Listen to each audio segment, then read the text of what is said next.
Est-ce qu'on peut donner une offrande d'acclamation à Jésus?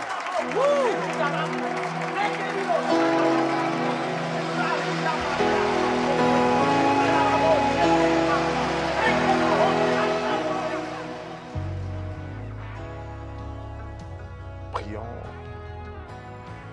Dieu de grâce, merci pour ce temps favorable que tu as permis que nous puissions être ici et bénir la vie de quelqu'un qui est en train de me suivre maintenant. Que ton nom soit béni, Seigneur. Un jour, tu as dit, celui qui a soif, qu'il vienne à moi, même s'il n'a pas d'argent pour acheter, parce que c'est toi qui es la source intarissable. Parle-nous, Seigneur. Bénis la vie de ma soeur, de mon frère qui est en train de me suivre. Au nom de Jésus. Amen. Gloire à Dieu. Welcome. Que Dieu vous bénisse abondamment. Nous débutons notre Malungi. Je vais parler sur un grand thème qui va bénir ta vie et Dieu va faire de grandes choses.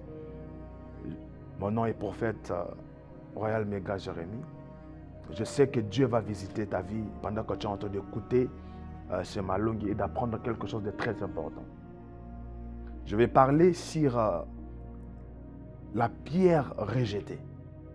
La pierre rejetée. Comme tu es en train d'écouter, la pierre rejetée. Nous sommes dans le livre de 1 Pierre chapitre 2, verset 6. On peut lire. Car il est dit dans l'Écriture, voici, je mets à Sion une pierre angulaire, choisie, précieuse, et celui qui croit en elle ne sera point confus.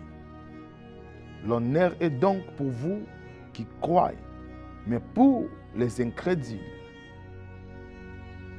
la pierre qu'on rejetait, ce qui bâtissait, est devenue la principale de l'angle, et une pierre d'achoppement et un rocher de scandale. Gloire au Seigneur.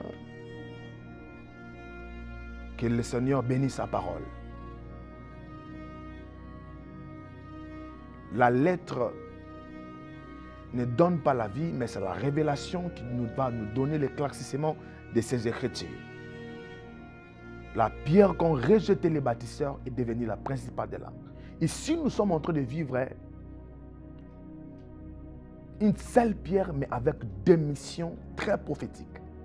Et la mission de ces pierres, première mission, la Bible est en train de sinuer quelque chose de très important ici, lorsque on a lu la parole de Dieu, quelque chose de très, très puissant. Même Pierre a la capacité de bâtir ou de construire une maison. Et ce même Pierre est aussi un pierre d'achoppement. C'est ce que la Bible est en train de nous montrer ici. Deux missions, ce Pierre avait.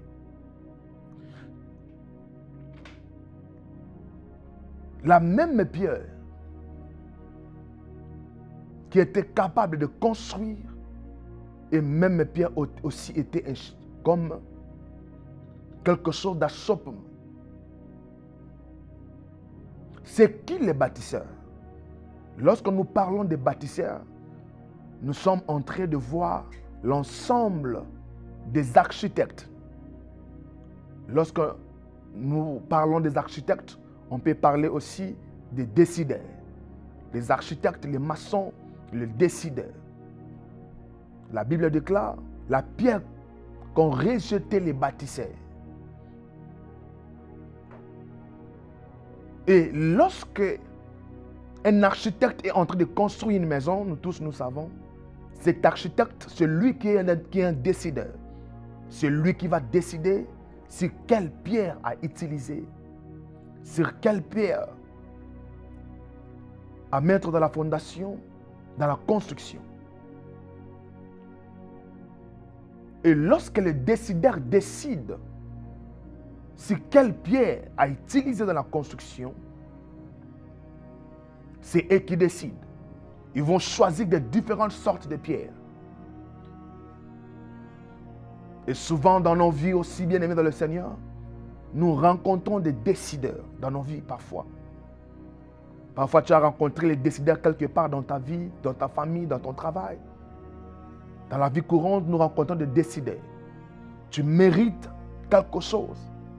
Tu mérites d'avoir la promotion. Tu mérites de recevoir quelque chose de très important dans ta vie ou les mérites dans ton travail. Mais comme il y a des décideurs qui décident, ils décident que tu ne puisses pas recevoir la chose que tu mérites. Nous rencontrons ce genre de décideurs partout. Et laisse-moi te dire, souvent Dieu laisse que ces décideurs-là décident dans nos vies, premièrement. Mais à la fin de toutes choses, Dieu créera un trou quelque part après pour que tu puisses te retrouver dans la construction. Et lorsqu'un architecte est en train de faire son plan de construction d'une maison, il va jeter d'autres pierres dans les poubelles. Parce que ces pierres-là, la sens ou ces sens de ces pierres-là ne correspond pas à la construction. Et vous allez remarquer souvent, c'est comme ça, bien aimé dans le Seigneur. Il y aura d'autres pierres qui seront rejetées dans des poubelles. Jetées dans des poubelles. Les aides-maçons vont prendre ces pierres-là et jeter parce que ces pierres-là, sa forme ne donne pas sens à la construction. Et après avoir, les décideurs ont jeté cette pierre. Ils ont commencé leur construction. Ils commencent leur construction, c'est eux qui décident. La construction est bien. Mais à la fin de toutes choses, ils vont remarquer, les décideurs vont remarquer que la construction qu'ils ont construite, il manque quelque chose d'important où il y a un vide quelque part, qu'il faut faire recours aux poubelles. Il faut faire recours à la pierre qui ont été rejetées, qui sont dans les poubelles. C'est pourquoi Dieu permet des situations dans ta vie, que ces situations arrivent pour qu'il crée un vide quelque part. Là où les gens veulent, laisse le construire sans toi. Il y a des gens qui veulent faire des choses sans toi. Il y a des choses les gens qui veulent bâtir sans toi. Parfois, Dieu permet que les gens puissent construire, bâtir quelque chose sans toi. Pour qu'après, qu'il crée un vide pour que toi, tu puisses devenir la principale des langues. Et vous allez remarquer que l'architecte et le décideur vont aller maintenant rentrer à la poubelle pour prendre la pierre qui n'avait pas d'essence, qui n'avait pas de forme comme les autres pierres. Souvent, on rencontre ces décideurs dans nos vies. Parfois, tu sens des vides en toi. Tu sens comme s'il y a ça ne va pas dans ma vie. Mais Seigneur, pourquoi tu m'as créé comme ça? Mais Seigneur, pourquoi pas moi? Pourquoi je n'étais pas là? Pourquoi tu ne m'avais pas donné la forme comme cette personne-là? Je n'ai jamais, ce que j'aime avec ces pierres rejetées, je n'ai jamais vu ou écouté ces pierres en train de se plaindre pour dire, mais pourquoi je n'ai pas la forme comme d'autres pierres? Pourquoi je suis rectangle? Pourquoi ils sont carrés? La pierre n'a jamais dit pourquoi je ne suis pas comme les autres. On l'a jeté et il a accepté d'aller à la poubelle. Mais à la fin, ils sont rentrés à la poubelle. Parce que le vide que Dieu créera va correspondre à votre forme. C'est pourquoi je vais dire à quelqu'un, ne change pas ta position. Ne change pas ce que tu es. Dieu t'a créé comme ça. Dieu sait pourquoi tu passes dans des temps difficiles. Mais laisse-moi te dire, un jour, le même décideur qui décidait sur ta vie, ils vont faire recours aux poubelles. Quelque chose qu'ils ont rejeté, quelque chose qu'ils ont dit, ça ne correspond pas à notre vision. Ça ne correspond pas par rapport à nous. Il n'est pas comme nous. Pourquoi Dieu t'a créé comme ça? Beaucoup de gens se disent, Seigneur, pourquoi tu m'as créé comme ça? Cette pierre n'a jamais changé sa forme. Il était comme ça. Si Dieu t'a créé carré, sois carré. Si Dieu t'a créé, t'a donné la forme de rectangle, le Seigneur sait pourquoi. Lui-même, à la fin, il va te donner la forme qui correspond à votre forme. C'est pourquoi la Bible dit, la pierre qu'ont rejetée les bâtisseurs est devenue la principale, le langue. So, s'il y avait des décideurs dans ta vie qui ont décidé sur ton avenir, plusieurs personnes vivent les injustices partout dans la vie. Ils vivent les injustices au travail, les injustices par rapport aux races. Quelque part, tu sens l'injustice dans ta vie. Laisse-moi te dire, laisse et décide, mais à la fin de toutes choses, Dieu créera un trou pour que toi, tu deviens la principale de l'angle. Ils vont te chercher aux poubelles. L'aide-maçon va aller là-bas pour prendre cette pierre-là qu'ils ont rejetée au début de leur construction. Alors la pierre va rentrer. Dieu créera un trou. Et laisse-moi te dire, si la construction est là pour qu'il y ait de finition de la construction, il faut que tout soit complet. Il ne faut pas qu'il y ait de vide. Mais Dieu créera un vide qui correspond pas au carré, mais au rectangle de ces pierres-là. Et la pierre va aller remplacer, entrer là où c'était prévu pour lui. Dieu, je prie ma prière. Au nom de Jésus, que Dieu te crée un trou là où tu étais rejeté. Que Dieu crée un trou dans ta vie. Quelque part, Dieu crée un vide. Je parlais, Dieu crée un vide dans ta vie. Là où les gens ont négligé ta sagesse, ils ont négligé ton intelligence, ils ont négligé votre capacité, Dieu créera un vide quelque part. Parce que les bâtisseurs, les maçons, les architectes, lorsqu'ils construisent pour eux tout, et par rapport à leur sagesse. Or que Dieu, à la fin de toutes choses, il sait ce qu'il est en train de préparer pour ceux qui étaient rejetés. Ton problème, tu veux devenir comme tout le monde. Parce que tout le monde est carré. Toi aussi, tu veux devenir carré. Ne sois pas carré. Toi, Dieu ne t'a pas créé carré. Dieu t'a créé autrement. Seigneur, pourquoi pas moi? Pourquoi ce n'est pas arrivé à temps? Pourquoi ça doit arriver en retard dans ma vie? Pourquoi ma vie ne peut pas produire des résultats comme eux? Pourquoi ma vie doit rester comme ça? Je vais te dire, chaque chose en son temps. La Bible dit, quelle que soit le durée de la nuit, le soleil apparaîtra. Le soleil apparaîtra. J'aime la position de ces pierres, rejetées par les bâtisseurs. Mais il ne s'est pas plaigné pour dire, non, non, non, pourquoi c'est ainsi? Ne pleure pas.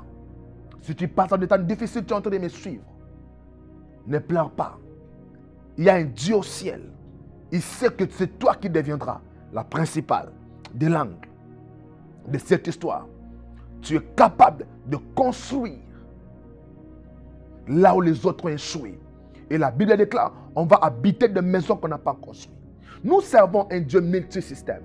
Nous ne servons pas un Dieu seulement qui écoute la prière, mais nous servons un Dieu qui exauce la prière, capable d'exaucer tes prières. Tout ce que tu as demandé à Dieu dans ta vie, il y a un Dieu au ciel. Ne change pas, ne sois pas comme eux. Parce qu'ils sont en train de se prostituer, toi aussi tu dois te prostituer pour être comme eux. Mais non, toi tu n'es pas carré, toi tu es rectangle, Dieu ne t'a pas créé comme ça. Ne détruis pas ta vie. C'est parce que tu es dans un pays étranger, tu veux faire comme tout le monde. Tu ne peux pas être comme tout le monde. Dieu ne t'a pas créé comme ça. Toi, tu n'es pas comme eux. Ne sois pas pressé dans ta vie. Attends les temps de Dieu dans ta vie. Continue à servir Dieu. Continue à prier. Continue à s'attacher à la parole de Dieu. Parce que le Dieu que nous servons, c'est le Dieu qui crée un vide. Laisse-les commencer sans toi. Laisse-les bâtir sans toi. Mais à la fin des choses, il ne peut pas finir sans toi. Tu seras important. Lorsque Dieu te valorise, lorsque Dieu décide de valoriser une personne, il n'y a personne qui peut dire non. Il n'y a personne qui peut dire pas lui. Attends seulement le temps. Tu n'es pas carré comme eux, mais toi tu es différent. Parce que le Seigneur t'a créé puissant. Parfois dans la vie, bien-aimé dans le Seigneur, on se retrouve à faire des choses qui ne correspondent pas à notre identité. On se retrouve à faire des choses parce que lui, il l'a fait. Parce que lui, il s'est marié. S'il est marié, moi aussi, je vais faire les efforts. Or que ce n'était pas ton temps. Je n'ai jamais vu dans la Bible où Dieu avait dit à Abraham que tu vas avoir Isaac avec Agar. Si ce n'est pas avec Sarah, cet enfant ne sera pas Isaac. Attache-toi à ce qui est lié à la promesse de Dieu dans ta vie. Souvent, nous ouvrons des portes dans nos vies et ces portes-là deviennent des cachots pour nous.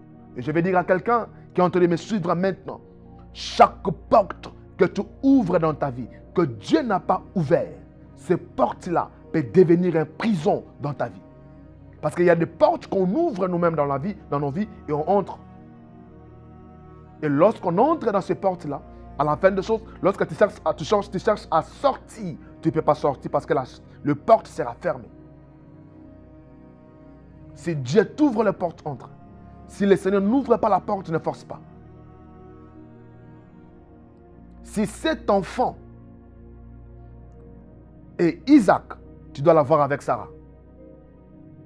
Je veux dire, toute bénédiction qui ne vient pas de Dieu n'est pas une bénédiction. Toute bénédiction qui est le produit du péché, le produit du mal, n'est pas une bénédiction. Toute bénédiction qui est une bénédiction doit être le produit de la promesse de Dieu, de ce que Dieu a promis dans ta vie. C'est pourquoi je vous ai dit, la pierre rejetée, lui là, il était calme lorsqu'il était rejeté. Parce qu'il était sûr que malgré sa forme, c'est son Créateur qui lui a donné cette forme-là. Et il était allé aux poubelles sans discuter. Parfois dans nos vies, ce n'est pas important de toujours discuter, de toujours se plaindre à Dieu. Seigneur, pourquoi c'est comme ça dans ma vie? Pourquoi ça se passe comme ça dans ma vie? Pourquoi ça doit continuer comme ça? Vous savez bien aimé dans le Seigneur, la chose qui a fait que Goliath soit tombé par David, ce n'était pas parce que David était venu, parce qu'il était né d'une famille, je ne sais pas, qui avait la promesse. Ce n'est pas toujours ça.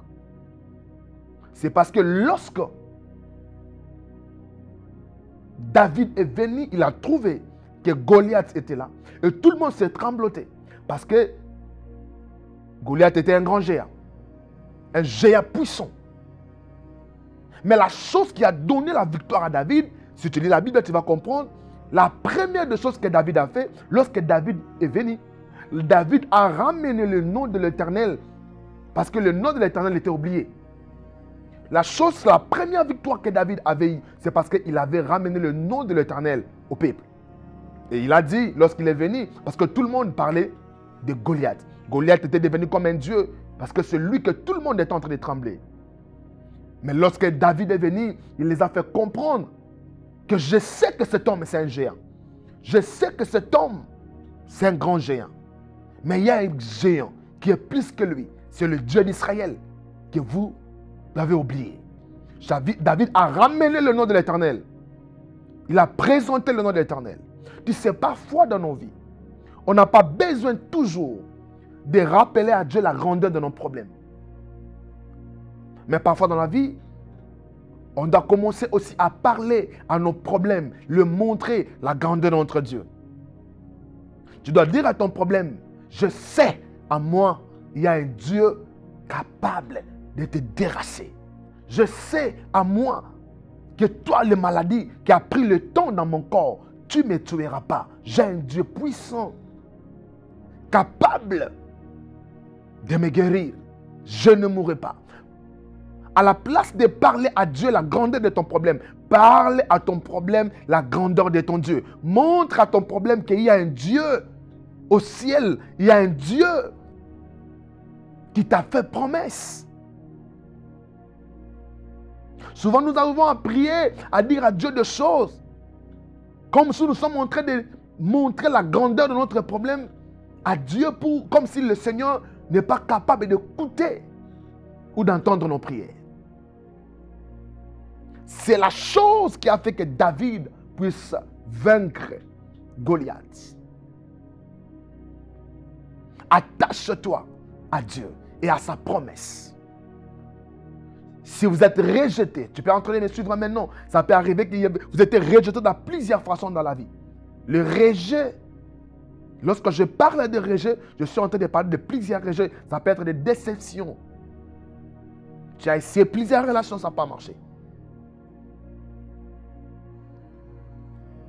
Mais, laisse-moi te dire, en 2024, c'est toi qui deviendras ce pierre principale et la principale des langues. Dieu est capable de restaurer, Dieu est capable de bénir ta vie. Ne regarde pas, parce que lui, il a touché au fétiche. Qu'est-ce que tu as fait pour que tu deviennes ce que tu es aujourd'hui? Plusieurs personnes envient tellement et ils se retrouvent à faire des choses qu'ils ne pouvaient pas faire dans la vie.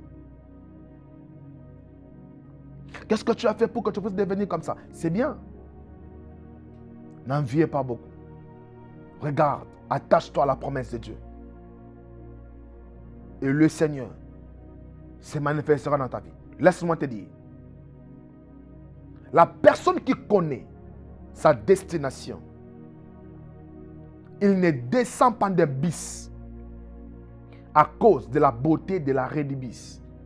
Nous qui viens d'Afrique, si je prends mon bis pour aller peut-être à Kingasani, lorsque j'arrive à Matete, si je connais ma destination, je ne vais pas dire que je descends à Matete à cause de la beauté de l'arrêt.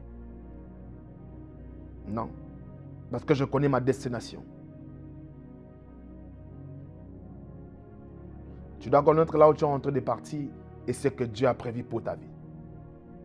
Ne pêche pas pour réussir. Ne pêche pas pour réussir dans ta vie. On réussit dans la présence de Dieu. Christ a dit, celui qui a trouvé la vie. Il dit, j'ai compris que la vie c'est Christ. La vie c'est Jésus, c'est lui ta vie. Et si tu t'attaches à lui, tu ne seras jamais confié. Parce que je vis dans la Bible, tout le monde qui ont fait Dieu confiance, le Seigneur s'est manifesté puissamment dans leur vie. Et le Seigneur a fait en sorte que ces gens-là deviennent des témoignages. Ma prière devient témoignage dans ta vie.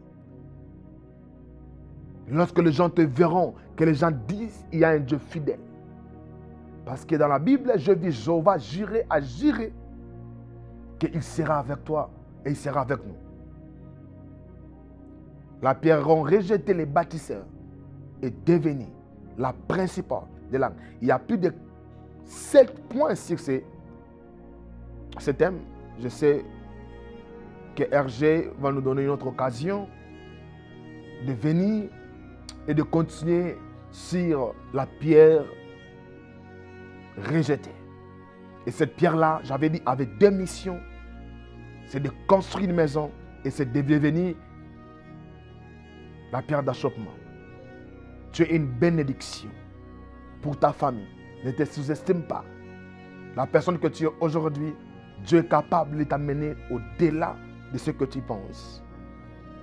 Je prophétise à ma qualité de prophète et je déclare à toi qui me suis maintenant, reçois la grâce, la paix, la faveur de Dieu dans ta vie.